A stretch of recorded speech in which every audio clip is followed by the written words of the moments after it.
Assalamualaikum warahmatullahi wabarakatuh. Kami dari kelompok 10 mata kuliah Proksa Fiksi. Perkenalkan, saya Zaskia Adinda dengan NIM A1B12500. Saya Muhammad Faizi Azandra dengan NIM A1B12514.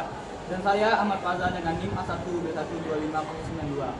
Baiklah, di sini kami akan menjelaskan apa itu pendekatan hermeneutik. Sebelumnya, apakah teman-teman sudah tahu apakah itu pendekatan hermeneutik? Bagi yang tidak tahu, simak penjelasan berikut. Berikut ada pengertian hermeneutik. Dalam prosa fiksi, hermeneutik adalah cara memahami dan menafsirkan karya sastra yang berfokus pada pencarian makna di balik teks. Selanjutnya ada pengertian hermeneutik menurut para ahli. Yang pertama yaitu menurut Theo, yaitu hermeneutik merupakan ilmu atau seni menafsirkan karya sastra untuk memahami arti dari teks. Yang kedua yaitu menurut Zaimgun dalam jurnalnya Umiyu Inayati. Pendekatan hermeneutik adalah upaya menjelaskan dan menelusuri pesan dan pengertian dari sebuah ucapan.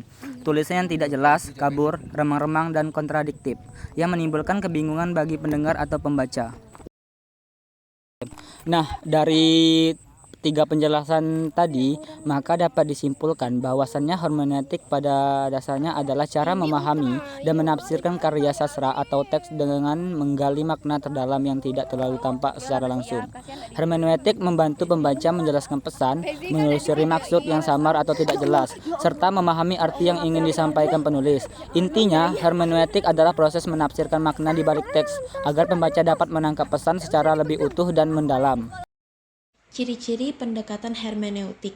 Yang pertama, menekankan penafsiran makna teks yang berarti menemukan makna yang tersembunyi di balik kata-kata, simbol, atau peristiwa dalam karya sastra, bukan hanya memahami isi cerita secara literal. Yang kedua, memperhatikan konteks. Hermeneutik melihat karya sastra sebagai bagian dari konteks sejarah, budaya, sosial, dan psikologis pengarang serta masyarakatnya. Yang ketiga, adanya dialog antara teks dan pembaca. Pembaca tidak bersifat pasif tetapi aktif menafsirkan makna melalui pengalaman, latar pengetahuan, dan nilai-nilai pribadi yang dimilikinya.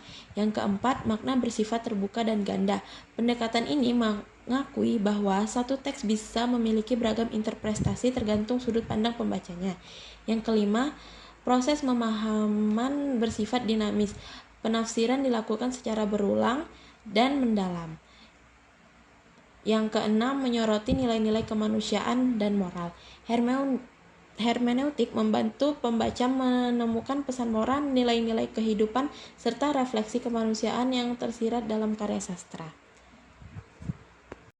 Menurut Suwardi Endraswara 2011, langkah-langkah penerapannya dalam memahami proksa fiksi terbagi menjadi 6. Yang pertama, membaca secara menyeluruh. Langkah pertama adalah membaca teks prosa fiksi secara utuh untuk memahami konteks umum cerita, tokoh, alur, dan suasana. Yang kedua, menelusuri makna historis dan kultural. Hermeneutik menekankan pentingnya memahami latar sosial, budaya, dan historis ketika karya itu ditulis. Yang ketiga, menafsirkan bahasa dan simbol dalam teks. Setelah memahami konteks, pembaca menganalisis bahasa, gaya penulisan, simbol, dan metafora yang digunakan pengarang. Yang keempat, menghubungkan makna teks dengan pengalaman pembaca. Proses hermeneutik bersifat dialogis antara teks dan pembaca. Yang kelima, melakukan interpretasi berlapis. Pembaca kembali ke teks untuk memeriksa apakah tafsir awalnya sesuai dengan keseluruhan makna cerita. Dan yang keenam, menarik kesimpulan makna keseluruhan. Tahap akhir adalah menyimpulkan pesan atau nilai utama dari prosa fiksi berdasarkan hasil interpretasi yang telah diperoleh dari seluruh langkah sebelumnya. Baiklah, itu tadi penjelasan dari kami terkait dengan pendekatan hermeneutik. Selanjutnya kami akan membuka sesi diskusi. Bagi teman-teman yang ingin bertanya atau memberi tanggapan terhadap kami persilahkan untuk meninggalkan komentar di video ini. Terima kasih.